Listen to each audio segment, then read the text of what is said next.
You do not want to accept the honour as you haven't written back to us. Awarded a MBE by the King, and we need you to come back accepting the honour. And I said, yes, 100%, I want to accept the honour, but there was only like a couple of days left to accept it. I thought the Forbes 30 under 30 was my big goal. That was such a goal for years. Getting that, when I actually got it, it was arts in the kitchen though. I'm really, really passionate about it has to start with what we would ideally like to see. And Matt is fantastic. That is the biggest part of his role in Creative Nature is MPD.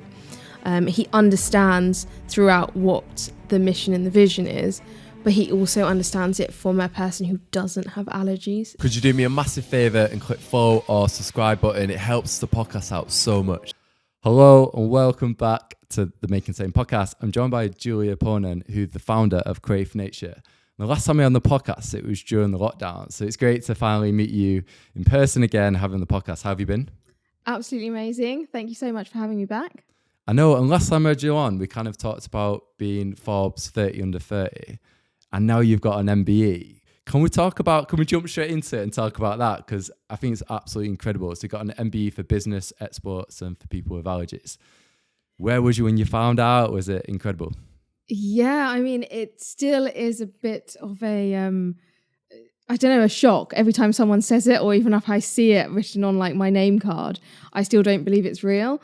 But I remember it, I was in my office and I got an email and I thought it was a scam, to be honest. It was like from the cabinet office and I thought, oh, delete. Wouldn't you? Like, when you see an email, you don't know where it's from, or you say, oh, that can't be real. Like, yeah, you just straight away delete. And you get hundreds a day. So I just deleted it anyway. And then went on holiday and came back from holiday. And then I got a call from the cabinet office and they said, hello, are you Julianne Ponan? Did you nearly put the phone down there? I was just like, is this real still? Yeah. And they said, oh, you should have got an email from us. And I said, oh, I haven't received anything, not thinking about the email I thought was a scam. Yeah. And they said, oh, well, we need you to be in a private room. We can't tell you any information until we know you're alone. And I was like, okay, this is really, really weird. So I just went into like the corner of my office going, yes, yeah, you can tell me now. And they said, oh, I guess you do not want to accept the honour as you haven't written back to us. Oh my God. And at that point I was going, what honour? What are you talking about? What are you talking about? And so, well, you've been awarded a MBE by the King, and we need you to come back accepting the honour. And I said, yes, 100%, I want to accept the honour, but there was only like a couple of days left to accept it. Otherwise, I would have gone down as one of the people that didn't accept an MBE. Oh my God, imagine how many people have actually not accepted it. I mean, it'd be crazy. Like, so lucky that you picked up that phone call, because sometimes when I see an unknown number, I'm just like, no, delete. I know, exactly. But yeah, and it was fantastic once I obviously got the news. It was actually around 6 weeks before New Year, and I had to keep quiet to everyone. No, literally. Could you tell family or? Not even family were allowed to know. So my mum and dad had no clue at all. Oh my God. And I think that'd be so hard, like just like keeping it between yourself. Could you tell your husband? I was allowed to tell my spouse. Yeah, I could tell Matt, and he was just like, he couldn't believe it at all. But yeah, you were told. So it was completely unexpected, like no idea that it's going to happen. No idea. And we still don't know everyone that, like, as in, because people put you forward for it. Okay. And I don't know the exact people that put me forward. To put someone forward, do you have to have like an MBE or? I don't know. I don't think so. My mum went and then researched it all when she did find out on New Year. And she's like, do you know thousands of people apply for this every year and majority of them don't get them? And then she came up with the figure that it was like 1% of people of colour get an MBE. So I was like, oh wow, that's incredible. But she was just telling me you can be anyone, so anyone can put you forward, but it can take up to 18 months. So I'm thinking 18 months ago, what was I doing? Who was I speaking to? You never know, you know what I mean? All it takes is to speak to like that one person, and it's mad because obviously I know what happened to Tanya and Nadeem and they got MBE. So it's great to see people within the allergy community as well. Honestly, it's incredible. Maybe it'll be you one day. Maybe, I don't know. Well, I'll carry on. We'll see how the podcast goes there. No, it's been incredible. I was going to say, you've recently moved house as well. How's that been? Was that like starting from scratch from what I saw on your Instagram? Yeah, house move is not my favourite thing, I've really? got to admit. It was fantastic to be able to get my own house. I think we've always been in apartments before, and to be able to make something your own is fantastic. But at the same time, a lot of work. I was also worried about decorating, because when I was young, apparently my mum redecorated the house and got a plaster in, and I'd gone out to school and come back, and then as soon as I walked in the door, I came up with a huge reaction, and they obviously afterwards they found out it was from the plaster, and oh god, so not the actual decorating. Yeah, so the plaster that's put on the walls to fill like holes and things like that before you paint. Yeah. And I will always remember that because it was a huge reaction and it was so sudden. So when we were decorating, I was thinking, oh my gosh, it's like constantly on edge. And then I was like, and then Matt's mum was like, oh yeah, let's get the polyfiller out and the plaster. And I was like, no. And I was going, yeah, maybe I'll just leave now. But no, it was fantastic to be able to do it, pick your own colours. Do you have like a mood board? Did you have like an idea what you wanted for every room? I kind of had an idea.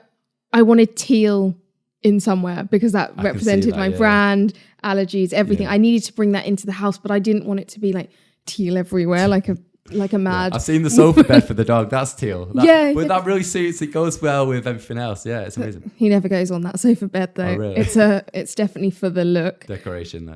But yeah, we painted it teal, the fireplace area, and I always wanted like an open kitchen diner where you can sort of have guests over but also entertain and be in both places at once. So I thought that was really nice. And obviously, having allergies, you'll know that food is always such an issue when you go out, and it has got a lot better. But there's nothing better than having people around where it's your food, you can eat it, feel comfortable and like safe. Exactly, you can have a few drinks, not have to worry. It's great. Is the house complete now? Have you done it? I know. The downstairs is majority there. I've got a few bits to do on the utility room.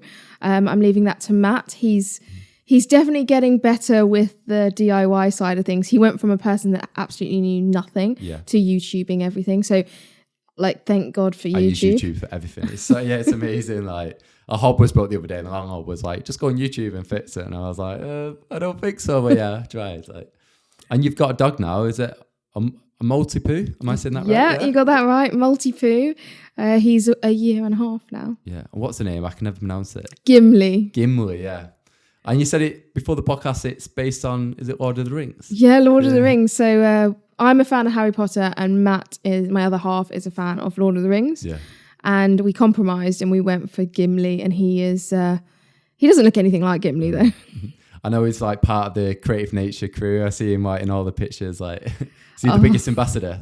The team love him. Yeah. I think for having a dog in the office is really great I believe for mental health as well. Absolutely. I think it calms down people when they're stressed.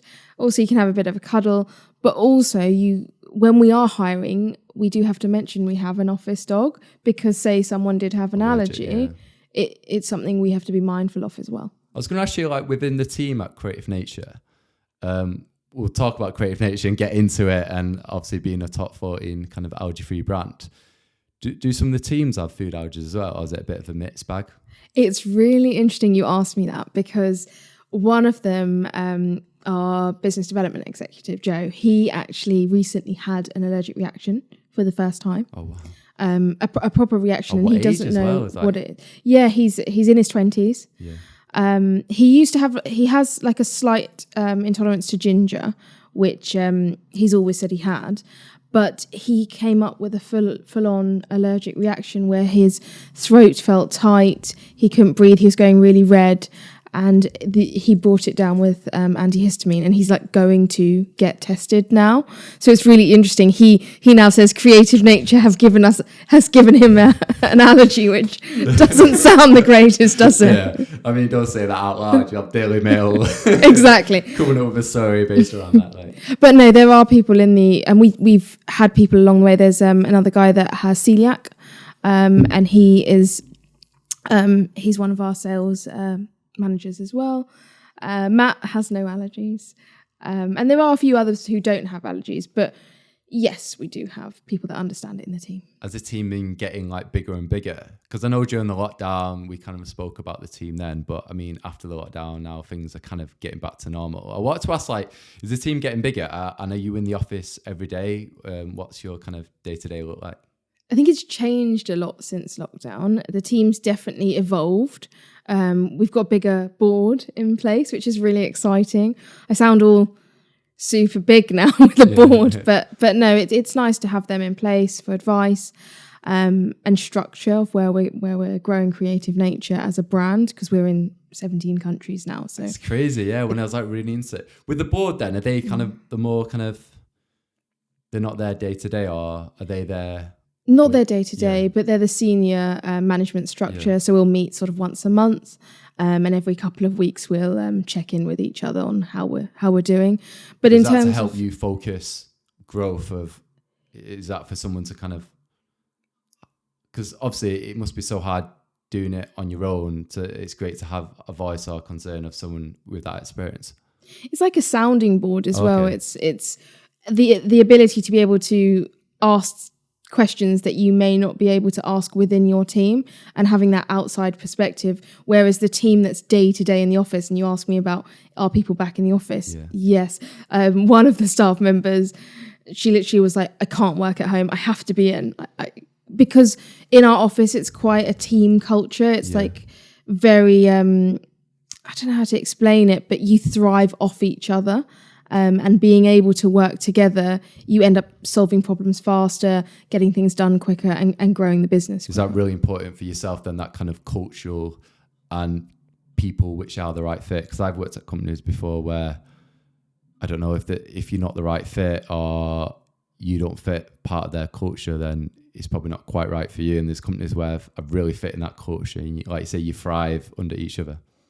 I think team is so important. Like, as you said, building that the right people, and just because they're not right for your company doesn't mean they're not right for somewhere else. And if you don't let them go and flourish somewhere else, you're actually holding that person back.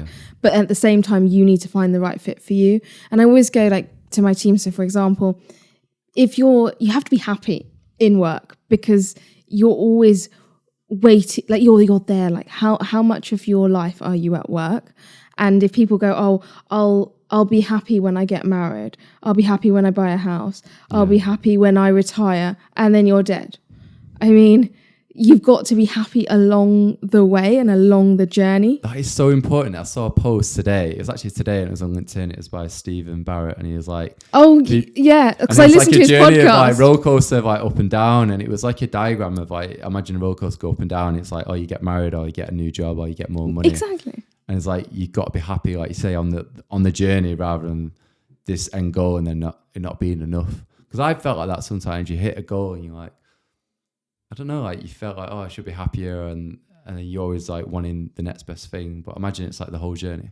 Or you're looking at other people as well. Yeah. I find that's quite difficult to remove yourself from like LinkedIn, and when you see amazing people doing incredible things and you're comparing yourself, and it's not about comparing yourself, it's about you are here in your journey, whether that's late or early or wherever you are. You need to be happy and content with where you are, and you need to grow yourself rather than just looking at someone else. Yeah, because I think that's Steve Jobs did this quote. It's like, you can't look at the dots looking forward, you can always look at the dots like looking back, and you kind of see how much you've achieved. And like, I look at you and like, I list off so much for like Forbes under 31 to watch MBE, and like, I think you've achieved so much. Obviously, with Creative Nature now being in 17 countries, and we can talk about it being in Dubai. And like, even yourself, you're saying like, even you like compare yourself when you see other people doing X, Y, and Z kind of thing.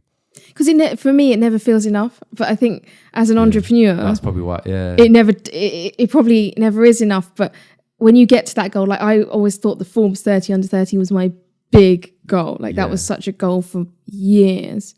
And getting that, when I actually got it, it wasn't as, I mean, I was more happy that I was on it with Harry Potter than I was for the Forbes 30 under 30. Because was it a premiere? So when you got nominated for that, is it like I know it's during the lockdown, so I know you didn't get a chance, or did it get postponed, like the event? Yeah, the event got postponed, but it was incredible. And I mean, that's always something that I've dreamt of being on that list. So yeah, looking back now, it's fantastic. And when you have a bad day, to see something like that, you're like, oh, actually, I did achieve that. But I think it's not the be end and end all. Yeah, no, absolutely. Because I had the same feeling with, I think when I started the blog, I was like, oh, it'd be amazing one day to go on like BBC News and like talk about allergies and then it happened, and like I'm so grateful like for that opportunity and absolutely loved it. But then I was like, oh, like what's next? What's next? Like what's the next goal? It's like, gonna take the podcast global. I mean, it's always good to have a goal kind of like set in mind. I really wanted to kind of touch upon, obviously, yourself and Matt. Obviously, you've been together now, I think you said before the podcast, like 13 years. Yeah. And for me, I think from what I see is like kind of like your rock, like he's been there pretty much from the start of Creative Nature. If we go back earlier than that, how did you guys meet? We met at Waitrose. So he was a trolley boy and I was on the tills. And that's literally how we met. I was 17 at the time. And he was like, I think it was 19 or 20, like that. We met there. It was a part-time job during like college. We were really good friends. We were best friends for years. I actually knew people he dated, he knew people I dated, and we stayed friends throughout the whole time at university. We went to different unis. And then, but you were still like best friends at that point, like still like staying in touch. He always like came back for all my birthdays.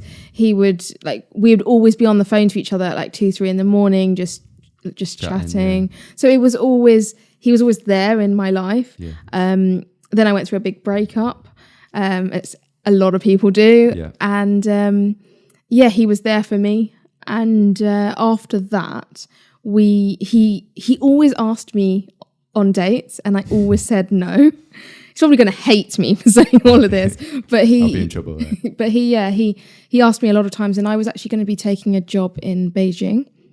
So a week before, I said, yeah, okay, let's go on a date then and see, thinking nothing would ever come of it, because I was kind of in my comfort zone, knowing I was going away, and we did go on a date, and years later, here we are. I was going to say, when you're friends as well, like it's always a bit hard, like, because you don't want to like try it and then it doesn't work, and then you've ruined your friendship. Yeah. And he knew everything about my allergies. Yeah. He really understood everything. So the dating process was actually so much easier than when I was like dating other people. Randomers and having to bring it up. Exactly. It was just he knew everything about me already, and was happy to already give up nuts and sesame. Was you always quite confident before you met Matt when you did bring up your allergies on dates? No. I hid it a lot of the time, to be completely honest. One time I ended up in nearly a situation where I just had to leave. I had to leave because they ordered something that I was allergic to. And you didn't bring it up? I felt, and I was just like, I used my friend as an excuse, and I was like, I left. Listen, didn't run off. Yeah, exactly. You mentioned a week before you went on the date, you obviously you was moving abroad to Beijing, so you just did it like long distance. We didn't really like commit at that point. Yeah, it was like early days. But we kept in touch during that whole time. And then when I got back from Beijing and I came back to the UK, and then I started Creative Nature. How long were you there for? Maybe nearly a year. Yeah, because listening back to the first podcast, I don't know how many people have heard of it, but from the one thing what surprised me when you were saying like they get offended if they offer you food and you could be allergic to it, and you're like, no, I don't want it. Yeah, really offended. How was that like? Did you have any situations like that where my boss was really good? He was very aware of allergies. So it did help whenever he was around. It didn't feel as hard to communicate. Whereas if I was sent to meet a client that without him or without some of the team, that's when it would cause problems. Yeah. And also drinks as well. I never knew that a lot of drinks contain certain things, or they could put it around the rim of the cup or anything like that. And that it was a very like drinking culture out there of, oh, okay, come on, have a drink, like over a business deal. Yeah. And that kind of worried me. So I would find it really difficult to say no. Yeah, I had that like one time in like London where I always order an old fashioned, and for me it's always been like safe. But there's one time where I ordered it and it was like a different name, but all the ingredients was like the same. And it didn't say anything about amaretto. And I just said to the woman, oh, like, can you just double check there's definitely no nuts in it? And there was a bit of like an initial like language barrier. She didn't quite understand like what I was asking. So I was like, oh, and she got a manager over, and the manager was like, oh yeah, it's got like amaretto around the rim of the glass. Oh my God. And it really surprised me because then it's not actually on the cocktail menu. It's actually around the rim of the glass. So you've just got to be like so careful. Imagine, because you've got quite a few. Is it over 8 allergies or more than that? It must be more than that. But yeah, I've got a lot. And a lot as well outside the top 14. Yeah. So that's not always understood as well. So like the chickpeas, the lentils, those the buckwheat, they're not always understood. And chickpeas for me is still anaphylactic. Yeah. And I think that there's a whole, I guess, movement at the moment towards the top 14, which is absolutely fantastic. And I think those are the most common allergies. But also we need to be aware of full label ingredients so that we know what's inside our food. Yeah. How do you manage it then? Like if you're going on holiday and you're eating out, because I get asked a lot all the time on Instagram. It's like, well, what if they say they can't guarantee it? And I'm like, well, every restaurant says that to me now, and you've kind of got to assess whether you feel like they're going to take it serious, and if not, then just don't eat there. How have you found that? I think assessing it is really important, and you have gut feel as well at the end of the day. When you walk into a place, I remember watching a video of you and you were like, I just have a feeling that this isn't right. Yeah. And you would walk away. And I think you have to be able to do that. I agree that they need to follow certain parameters. They have to have the bare minimum there, like everything on the menu, like how their chef talks to you, how their server talks to you. You can get the feel of whether they're taking your allergy serious or not. Yeah. But at the end of the day, it's your choice. And all restaurants are now saying we cannot guarantee, which is unfortunate, which is my push for why don't they at least stock a packaged product? If you can't serve someone, at least stock something they can eat. Yeah. They can eat. And then that way the person can maybe order something small. If they don't feel comfortable, they can always have that packaged thing. Did you do a talk recently where you kind of spoke about in regards to if someone has a good experience at a restaurant, then the more likely going to go back? Exactly. So I was thinking about when I was growing up, especially during university, and my friends would go, okay, let's go out for dinner. Yeah. And it would be, say, 6 of us going out. I would be the one to choose where we're going 100% every time. And the reason why was because I was the one with the allergy. And so we would then bring business to that establishment. But it wasn't just me eating there. It was the 5 of them as well. So I see it as a profitable business catering for people with allergies. Never really thought about that. Because I always thought for me, but like you said, if all your friends are there as well, then obviously all of them are going to be eating at the restaurant. Like. Yeah, so they're and they will go back again and again and again because we've had such a good service, and loyalty for people with allergies is so important. I think you stick with what you know. You're skeptical on trying new things. Absolutely, yeah. And it is hard as well. As an allergy brand, it's really hard to get to new people because they are skeptical to try to begin with. How do you break down them barriers then, being like, obviously with the brand being creative nature, obviously caters towards obviously the top 14s, but then like you say, how do you get people which don't have allergies to kind of try the product? I think for us, it's not, I don't want to be just the brand that caters for allergies. I want to be the brand that when you're sitting around a table with your family, all your family can enjoy it. It doesn't just have to be you. So I'm encouraging people, it tastes just as good as a normal product. And you'd feel better if you could eat the same thing as your mum and dad or your brother and sister have. You don't feel like isolated then. Exactly. Sense, yeah. So I'm all for helping people with allergies, and that is the core market. But ideally, we want everyone to be eating it, so then they don't have to worry about whether they're going to have an allergy or not. Yeah. What was the first product you did at Creative Nature? First product was the superfoods, actually. It was single products that would go into like smoothies, porridges, then wanted to do the snack You still bars. do that as well? Yeah, we still do that. It's a much slimmed down range. Yeah. We do like the cacao powder, the maca powder, and that goes into like coffee smoothies. Oh, okay. And then I imagine like this year, have you got any like new products like on the horizon, which can you discuss on the podcast or not? Or? We do have a few things coming out. One especially is something savoury, which I'm really excited about because we've never ever done anything savoury. And the amount of parents, kids that write into us going, can you do something savoury?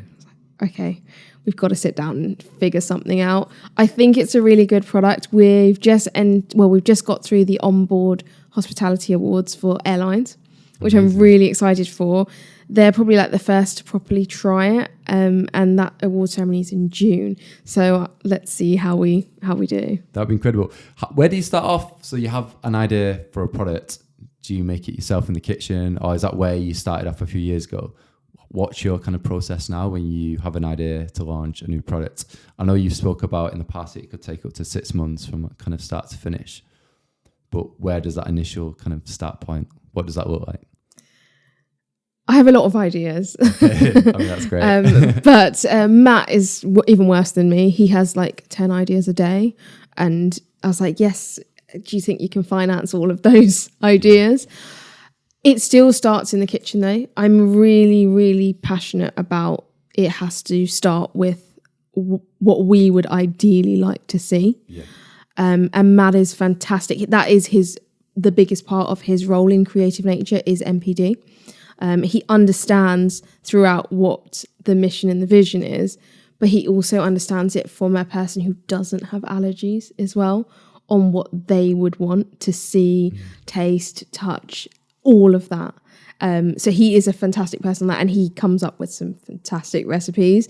Some are off the wall. Yes, I mean, when we were doing our pancake mix, I threw a few in the bin. But he's not going to like I said that, but he takes trial and error. I imagine it takes like so many attempts until you get the final product. Where and then it's got to go through the machines. So it's not, that's just the first stage.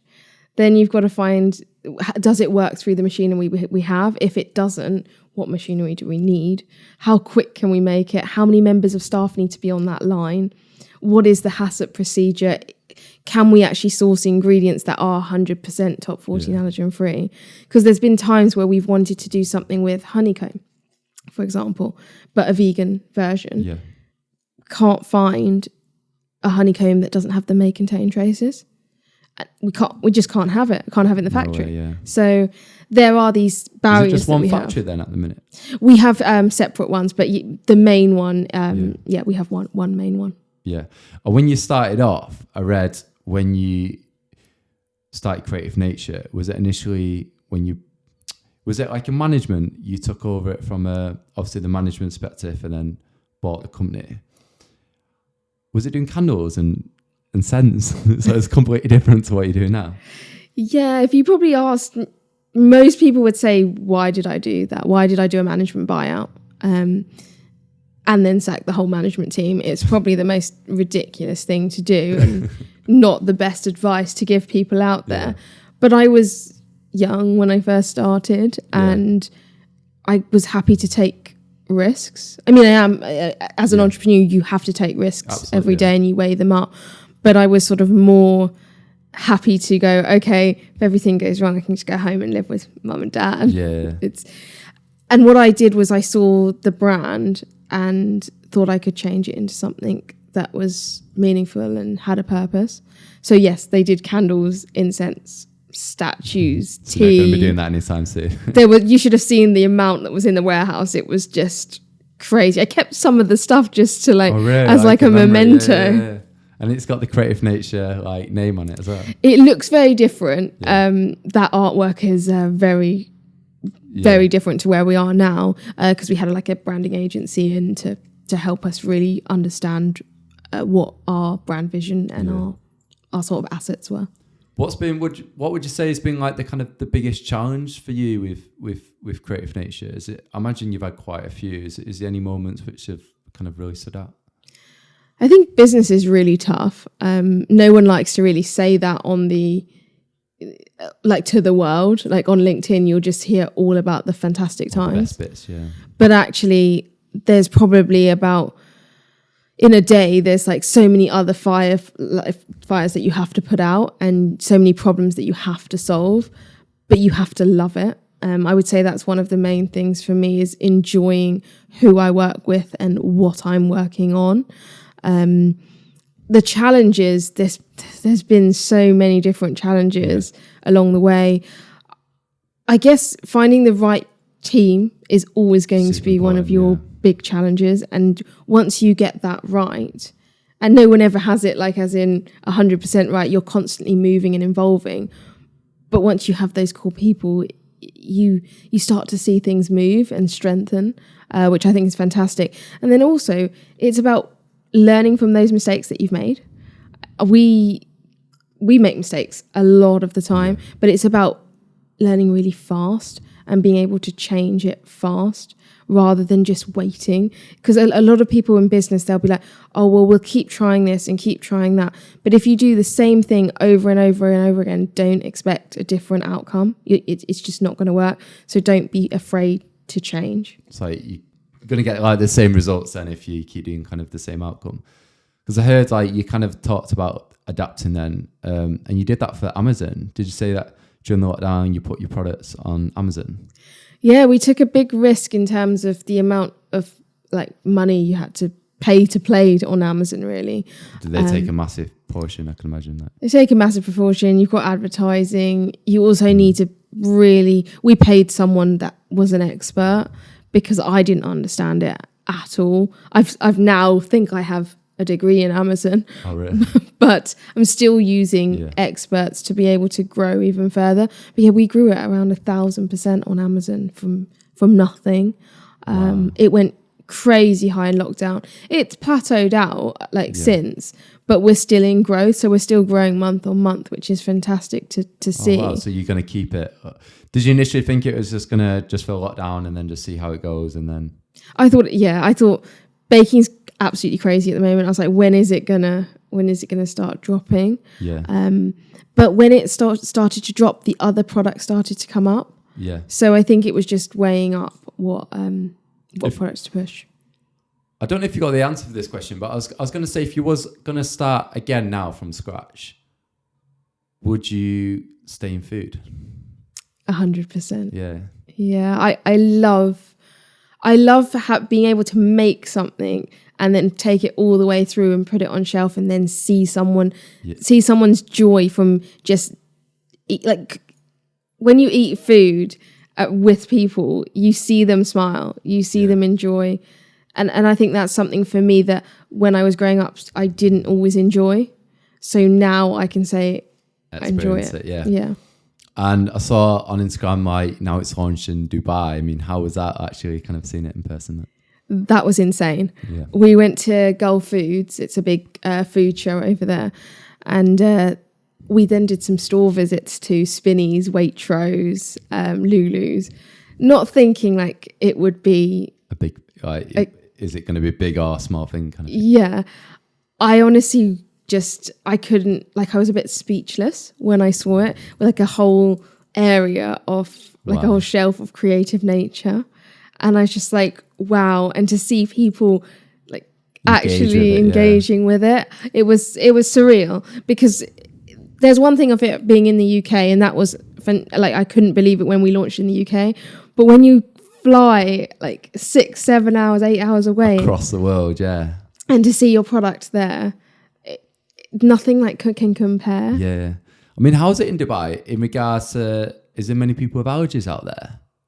It's definitely a growing market. Yeah. More and more people are being diagnosed with allergies, but they're also looking at the health benefits as well of removing dairy or gluten from their diets. So I think that's a big thing for them, and children in particular are being diagnosed more as it's becoming more prevalent. And at the moment, nuts is a big thing in Dubai. Yeah. So when you do have an allergy, it's actually quite a problem. So having a product like ours caters for that. How is it then like eating out in Dubai? I think it's one of them places I've heard like a few horror stories where they've not quite understood like someone's allergies. How was your experience kind of eating out? Did you eat out in restaurants or did you just kind of eat in the hotel? I went out with a few of my friends because a few of them have moved over there now. Oh, amazing. Master Shri, he's a fantastic influencer as well for mindset and things like that. Yeah. And he took us out for dinner he lives by the Dubai Marina. And I was so skeptical. I was like, no, I don't think we should eat out. Let's eat in. Yeah. And he's like, no, trust me, like it will be okay. This restaurant in particular, it was Italian. It was fantastic. They understood it. It was myself who had an allergy and also one of his sister's children that had a severe allergy too. And they completely got everything, even down to the drinks where they were like, oh, no, this could contain almond milk. It was like a milkshake. And we'd advise just staying away from it. And brilliant experience. Then next day went to a different place, completely different experience. Didn't eat there in the end because they just didn't. There was no guarantee that they even knew what you were saying. What I was saying. I had my Equal Eats card, which was great, but at the same time, it's only as good as whether the server understands it. And at the end of the day, you can't make them. And I just didn't feel comfortable. So I ordered room service from the hotel and the hotel were fantastic. Oh, amazing. I thought he was going to say that was shocking. No, they were amazing. Great, They were amazing. And that's another thing. I definitely think that people who go away should try room service because a lot of the time I was like, absolutely no, they'll never know what they're doing. Yeah. But Matt encouraged me to speak to the catering manager. He encouraged me to speak to the servers at breakfast and ask them about room service, etc. I've never had a problem since at majority of the hotels we've stayed in. What, so you just order food to the room? Yep, and they'll take more care because they put your allergies all down, and then there's normally a little note saying like nut-free, sesame-free, etc. Would you always speak to them beforehand? Always speak to, and you get to have a conversation. The other thing is when you call down for room service, it's not just the reception. They'll put you through as well to the catering team. So you can have a much more in-depth conversation. It's more like a bespoke meal in that way, innit? Rather than like... Exactly. Yeah. And you're paying, obviously, yes, you do pay for a delivery charge, but I would rather be pay £2.50 for a delivery charge than not know. Yeah, because it's always a tricky one, innit? Like kind of with food. But yeah, I've never tried that, so I have to give it a go. I know, was it Jess from the Allergy, they did like a satellite kitchen, which I've never heard of before. What's that? It's like they've got like a separate kitchen within a kitchen. I don't know. Am I making this up? It's like a separate part of the kitchen or a separate room where it's completely allergy free. They do that in some restaurants. Yeah. Where they have like an area. Yeah, I don't know if it was an area or like an actual room, but when she was like telling me, like this was a couple of months back, it was like, it was like insane. Like. Okay, I have to find that satellite kitchen where she went to then. Yeah. Do you get many opportunities with Creative Nature to kind of travel? Because I imagine you do quite a few shows as well. Yeah, I'm actually in Hamburg next month. We were in Dubai, a month and a half ago. We should be in the US later on this year. A lot. Yeah. Matt's got to go to Peru with the company to source our cacao powder. We got to actually go to Machu Picchu. That was one of his big things that he wanted to do. Yeah. But it's also fantastic to see where the ingredients come from and then understand the processes and the factories over there, because I'm always like, we have to make 100% sure that it is completely safe. Right? Yeah. Would you go to Peru, or are you is that because of allergies? I went with Matt. Have you been? Oh, you went. All right. I went to Machu Picchu, with him, and What really enjoyed it. What do you eat then when you go to like countries like Peru? Because like I would love to go somewhere like that, but I'm always like really like, am I going to be able to eat? Like, I did take a suitcase full of food. Yeah. I'm not going to lie about that. Like I did. Yeah. And a lot of the time I did have to eat the food from the suitcase. Yeah. But for me, it's not always just about when you travel, food is a big part of it, but it's not everything. Like you can experience so many other things and just take your own food. Yeah, I might have to do that. So you just take like a separate suitcase. So I took like loads of pots. Like this is going to sound really bad because it's probably not the healthiest way, but if you take loads of like noodles, pots, some dried veg as well, you can just make your own up. Yeah, it's super easy. Yeah, I think mine just be like pasta and like somewhere you can like boil it. Exactly. Like, because I do a lot of Europe, but I've never been to Dubai or. You've got to do it. But Dubai, I think you'd be fine with. I think you should do the Caribbean. Yeah. You were talking earlier before the podcast about you did a cruise ship. Can we talk about your experience with the Royal Caribbean? Yeah. I mean, I'm a big fan of cruise ships as a whole. Royal Caribbean, in my opinion, is one of the best in terms of the service they offer and also how serious they take not only food allergies but customer service. It's unbelievable. It's unbelievable. We went on Symphony of the Seas, and as we boarded the ship, you got your own little like card, I think it was, that has your name and your details on. We then were allowed to sit with the servers. They introduced us. We had to come down and meet the catering people. And they said, these are going to be the people that are going to serve you at breakfast and lunch. And these are the staff that are going to serve you at dinner and late if you want to order late. So, fantastic. They knew all the allergies. They even went out of their way and made me a cheesecake. Like actually made me. I'd never even been able to eat something like that. Yeah, or like desserts. I just don't eat desserts. I don't eat desserts. Yeah. And like when you told me, I was like, I exactly the same because I went on cruise ships with my family when I was a bit younger, getting on now. But yeah, like we did the Royal Caribbean and they was incredible. Like where they would bring you the menu for the next day. Like, look, Dan, this is what's on the menu. We'll make it like specially for you in a separate part of the kitchen.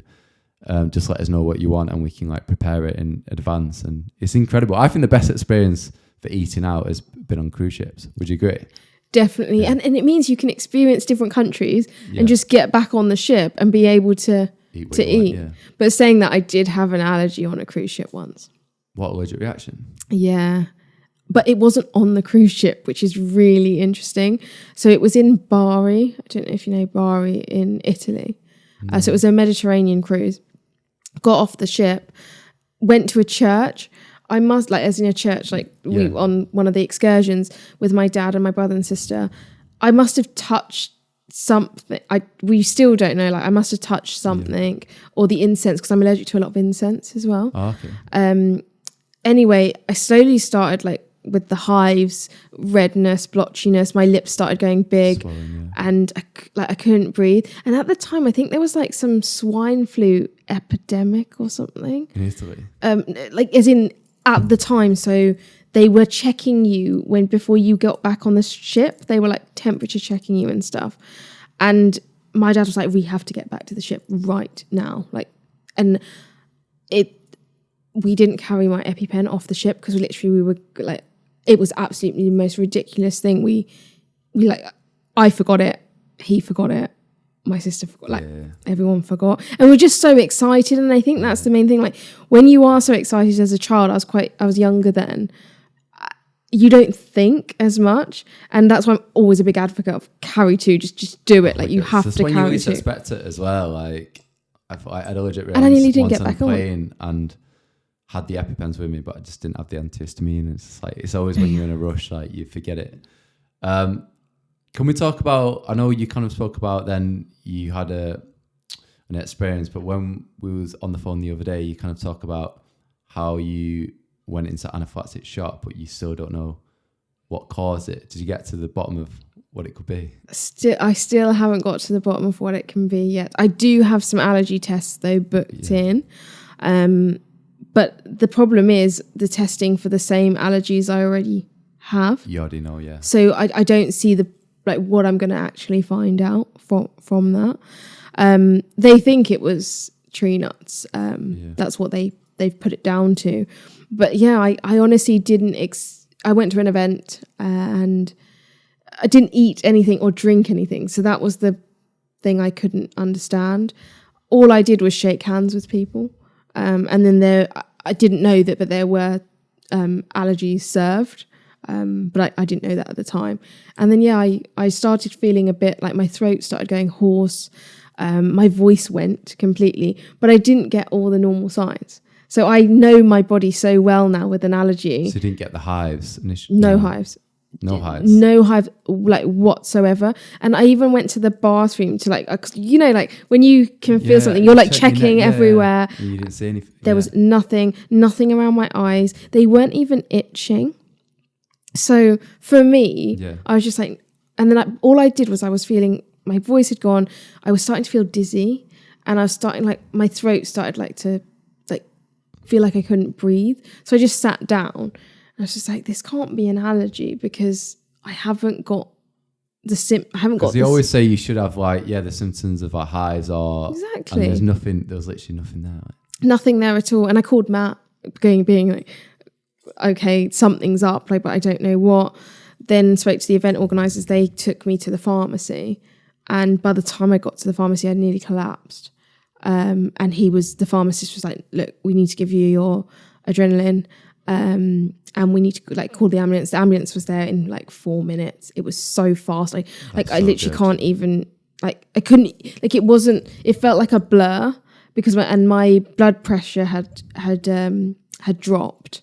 And my heart rate had dropped and my oxygen was dropping. So, and then when they did the test, when they took obviously your heart rate, it was and then it was really high because obviously they'd given me they'd given me they'd administered. It's just so scary as well because sometimes you think you're always going to get them symptoms, and I kind of experienced it. I kind of touched upon it with Professor Adam Fox, but I ate the Hello Fresh and. Everything's in individual packaging, so nothing said may contain, or you could see all the ingredients on all the individual packaging, spices and stuff, and then the rest was just veg and meat. And we had this, I think it's a fajita kit, but with spices and stuff, and straight away you just my throat but I'm the same as you. I didn't come out in any hives. It just felt like I couldn't breathe. But then I administered the adrenaline, but when the ambulance. Trying to find this flat, it took them a while. But when they finally come and did the test, my blood levels was you were okay? Fine, yeah. So maybe it wasn't anaphylactic shock. Or maybe it was, but you brought it down quick enough. I don't know. It's really scary when you kind of hear about when you hear them kind of stories. Well, the ambulance said, they said, because I was like, I haven't eaten anything or drunk anything. And they're like, well, it can, in very rare situations, it can be through touch. So it's not airborne, but as in, because they say that on planes as well, because I had Professor Adam Fox and was it George's taught, and he said sometimes the chances of it are quite low, but it can happen. And I had all sorts of comments and people DMing me, and I was like, I'm just asking the questions, and obviously he's a professor, and I think a lot of time. But speaking with Leanne as well about obviously kind of airborne allergies, and obviously Professor Adam Fox said it not so. George Site said it. The chances of it happening is very unlikely. Then even speaking with Leanne, a lot of time it's due to planes being so filthy, they're touching the surfaces and then touching the mouth or their eyes, and that's what's potentially causing the reaction, not the actual allergy being airborne. But I think it's different for everyone because I'm sure people have experienced airborne allergies and stuff, and like you said, just because they can't do it under scientific science doesn't mean it's not possible, kind of thing. And I think they relate it to airborne. So if you think about it, I shook hands with so many people. So at the end of the day, it probably wasn't airborne, but just because the allergen was around, but I probably touched someone and then touched my own face. That's probably what it is. That's the most plausible. Have you had many anaphylactic shocks? A few. When I was younger, I had a lot more. So my mum and dad, were in the hospital quite a lot. One time was when my dad hugged me with an aftershave, a new aftershave. What? And we ended up in intensive care. And then he hugged me again in the hospital, and then I started flaring up again. And my mum was like, "Why is she having another reaction? Is it a delayed reaction, or what is it?" What was in the It was, we don't know what was in the aftershave, but we know it was Eternity for Men, Calvin Klein. Really? So I'm not against that. Make sure I ain't got it on that, today, but I just, Oh my God, that's crazy, isn't it? Imagine if someone just wore it. It's just like the things what you least expect kind of thing. My mum used to cover my face as we used to walk through duty free. Oh, really? That was a big thing. And do you wear a mask on a plane? I do more so now. Yeah. I didn't before. When I was growing up, my mum never put masks on us. So I think I'm more anxious now though than I was as a child. When I was a child, I felt like I relied on my parents a lot to do everything in terms of my allergies. Yeah. Whereas as I grew up and as I got older, when I had the first anaphylactic reaction at university, then I realised, oh no, I have to take this. I feel more anxious now on flights, and I just wear a mask now. And usually I'm not the only one. There's always someone else now, maybe because of COVID still. But I think I just feel more comfortable now wearing it. And I don't care. Sometimes I used to care what people think, but I think now I'm just they can think whatever. I just want to get on my holiday and not have to. Yeah, but I'm there with my little anti-bac wipes. Just wiping everything down. Because I know people wear seat covers. I don't think I would go that far, but no. I think just wipe it down with a wipe is probably good enough.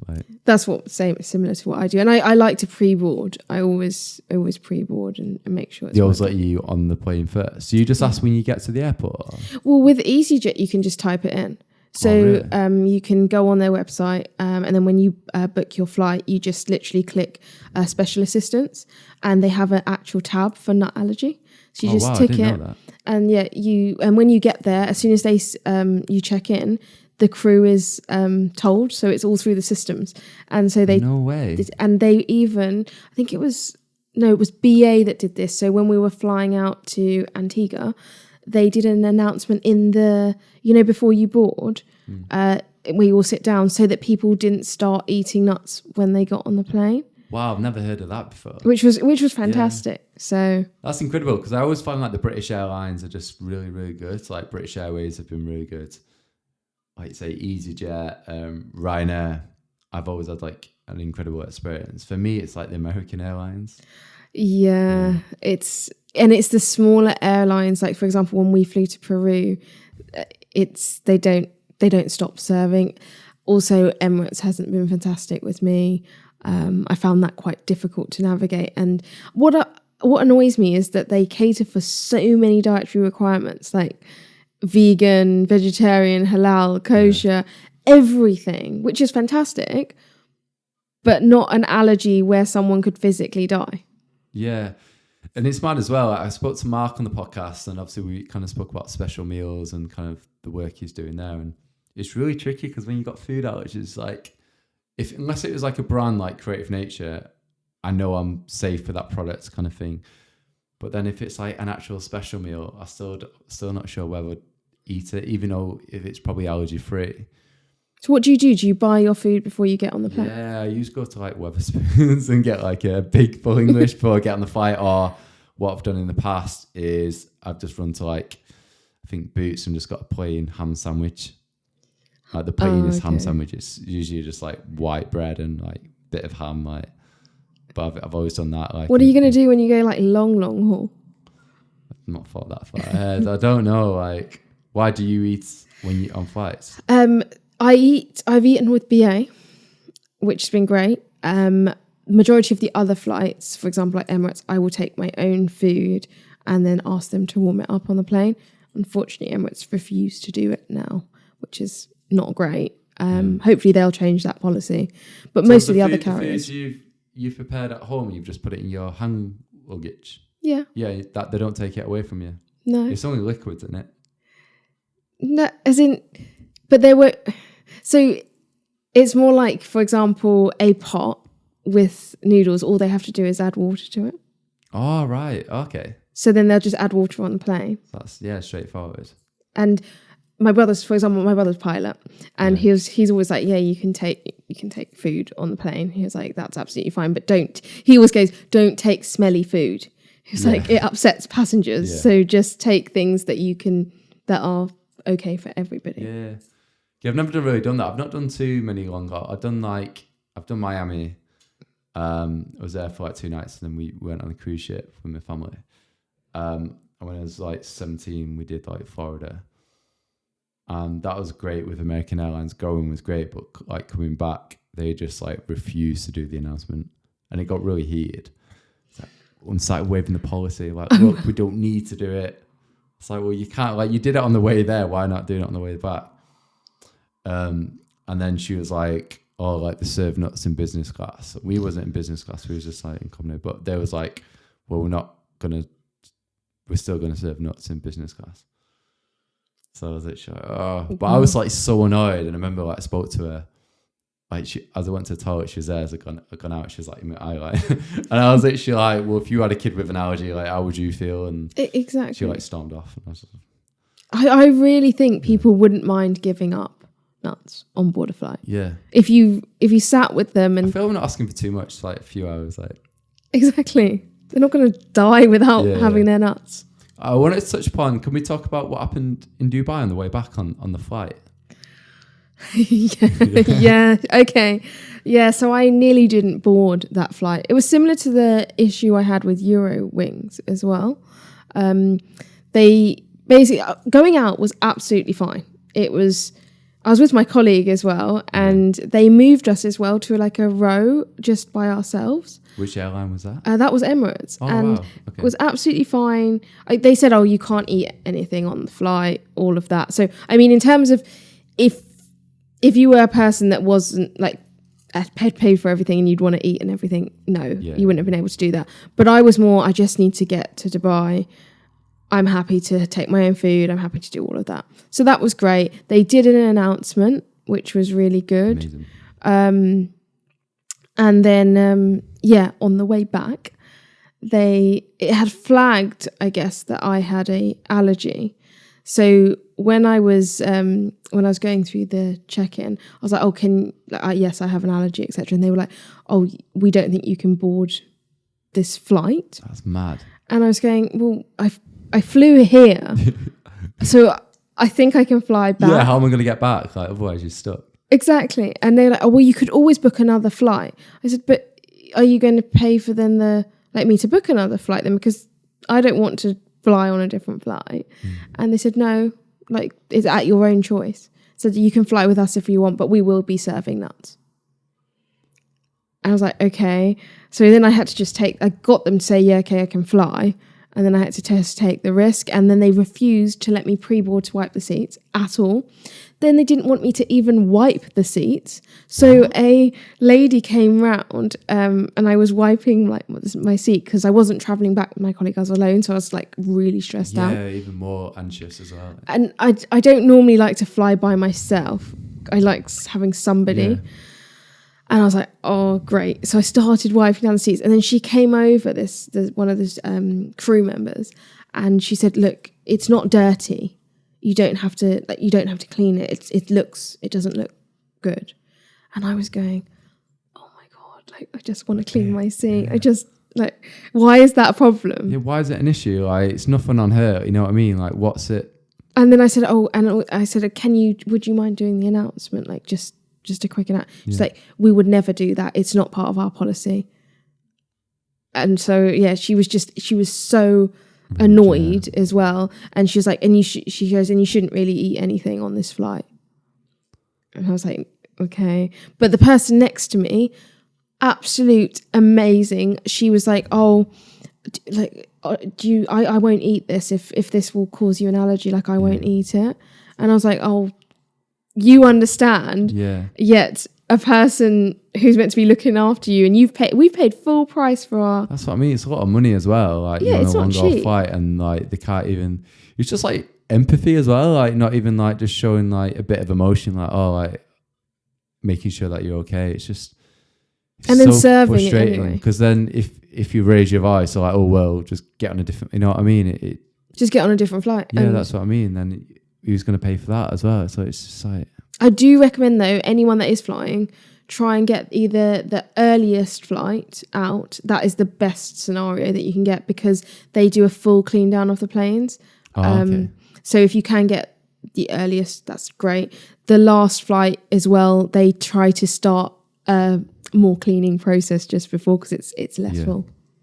Yeah, because I think when I had Leanne on the podcast, she was like saying about how dirty planes are, and like someone messaged me the other day, and I think she tagged me in a post, and like the plane was absolutely filthy. You can see like you can see all the stuff on the floor. Stuff on the floor, and even on the tray. Because I had an allergic reaction because I slept on the tray and I woke up to like hives all on my arm. Oh no! Because I never used to clean it down. Like, don't know. I was probably just a bit like, oh yeah, it won't happen to me. Like, and then honestly, I thought I was gonna die because I was on this flight as well. But luckily, I didn't eat anything.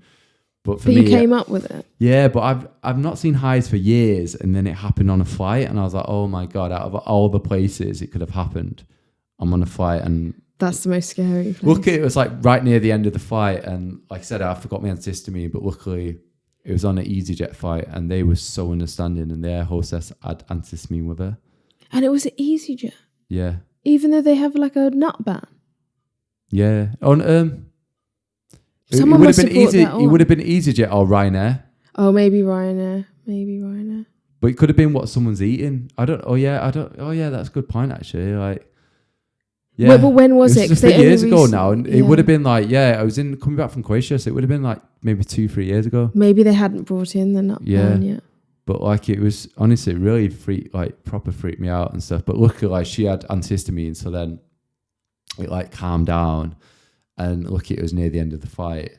But then it was like, do you want medical assistance as you get off? And I was like, well, if someone's there, like, why not just get a look over?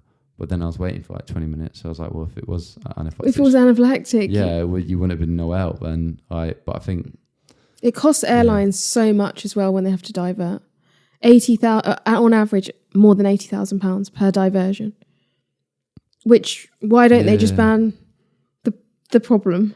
That's what I mean. Like, nuts is like the main one. I was quite surprised when I spoke with George's type that the fish protein is more dangerous than nuts with the protein in the fish. So if someone's got a fish allergy and on a flight, then it's actually more dangerous than if someone had a nut allergy, which blew my mind. And I guess probably not more common.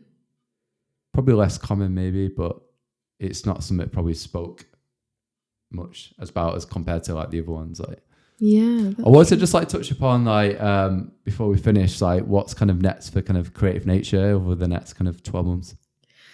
Well, we've got a lot going on really. We've just launched our allergy awareness assemblies. I was just going to mention that. It was on my notes then, and I was like, I've not even touched upon it. Yeah, it'd be great to kind of discuss that and kind of the work you've been doing on that. I'm so excited about this. It's something that I've wanted to do for years. School for me was always, I guess, I was a bit of the odd one out, having to sit at the allergy table, all of that. And I didn't always want to tell people about my allergies. So we really wanted to educate primary school children, because I believe if we educate them first as they grow up, the future, that generation is going to be so much more understanding about allergies. So we launched this around, it was for Allergy Awareness Week, and we launched it with 3,000 children in mind. That's what my goal was. My goal was, okay, I want to get 3,000 children. So how many schools is that average? Like maybe? So it was only going to be like around 15 schools, really low, 3,000 children. It's now at, I don't know when this is going out, but we're releasing our numbers shortly, but over 105,000 children have been reached, have been allergy aware, trained, for safe eating. Because I saw you Instagram, it hit 10,000 within the first week. Yeah. So now it's like hit 105,000. We've had hundreds and hundreds of schools contact us, parents, even all after school clubs, scouts. Like, it's just gone like. Have you just been overwhelmed with the response to it? Yeah, it's been incredible, and I spoke to you recently about it, and would love to have like you involved at some point. But it's it's sort of like gone from something that was really little small, yes, this huge to thing. this huge thing. And I'm really excited for the next steps and how we can actually change from a government level. If we can get this into the curriculum, this would be huge. This would change the game. Like PSHE or whatever they have at the moment, if we had a small segment on allergies, like you say, like the kids are the future as well, and like, you know what I mean, if they can remember that at primary school, then they're going to go forward, and like when you go to university, everybody will know about kind of like food allergies. They all came out wanting allergies. Yeah, that was because I went to a few schools and delivered it, and they were like, "Oh, who has allergies?" And I want allergies. We were like, no, this isn't the message. Like, but yeah, it was great to see that. So it's like assembly pack. So it's like a PDF. And they say there's two variations. One's got like a voiceover. Is that correct? So it's actually a presentation. So presentation that the teacher can present as an assembly, and it has activities within the assembly. So they have to name the top 14 allergens. They then have to they have like a quiz at the end to turn them into allergy superstars with like a word search and worksheets. But there's also a recorded version. So, for example, for the after-school clubs and things, it just goes straight on their iPad. They click play, and it's all interactive, so they can just click and go through. How did you create it? Did you have to go through? Was it all created yourselves, or did you have to like find like a third party to help you build? It was honestly insane. We did it ourselves. Like my Ellen, who's absolutely amazing in my team, she helped put it all together. I reached out I had like a vision in my head of who I potentially could work with. Yeah. And that doesn't always work out, and you know how things go. But then I approached two other people, which was Stephanie from Positively Allergic and Natalie from the Allergy Badge. Yeah. And they loved the idea, and they wanted to be. I love them guys as well. They're so passionate. Will, I speak with Positive Allergic, and like Will is like, he's a superstar in himself, and then he loves you. He like thinks really? he's like, I want to be like Dan, which is great. Yeah. It's nice to see that generation come up, but because we didn't have that, we had no one to look up to.